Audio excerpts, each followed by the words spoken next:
Hello everyone, welcome back to my YouTube channel the legal life. आपके द्वारा bank से loan ले लिया जाता है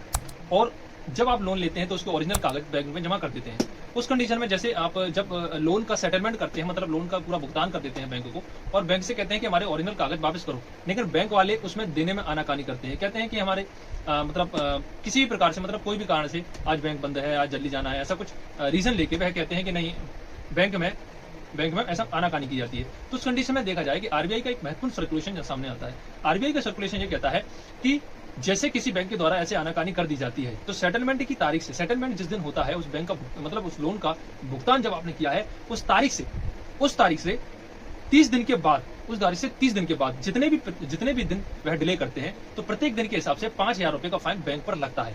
और इसमें एक ये भी पॉइंट आता है कि जैसे यदि बैंक वाले सेटलमेंट होने की तारीख से उस दिन से बात कहते हैं, मतलब सेटलमेंट हो जाता है और फिर कहते हैं कि आपके कागज खो गए हैं, आपके कागज बैंक में नहीं मिल रहे हैं, या फिर बाढ़ आ गई थी, या फिर आग जल गई थी, या फिर आग से जल गए हैं, या फिर मिल नहीं रहे हैं, किसी भी कारणवश वो कहते हैं कि बाहर से आप सर्टिफाइड कॉपी, अपने कागजात की, ओरिजिनल कागजात की सर्टिफाइड कॉपी निकाल लीजिए। तो उस कंडीशन में क्या होता है, आप जब बाहर जाते हैं तो खर्चे लगते हैं, बाहर के खर्चे, तो ये खर्चे भी, ये जो बाहर से खर्चे होते हैं सर्टिफाइड कॉपी निकालने के लिए, ये भी पूरे बैंक के द्वारा वहन किए जाएंगे। ये आप ध्यान रखें और इससे लीगल संबंधित और भी कोई जानकारी के लिए आप इस चैनल को फॉलो कर लें।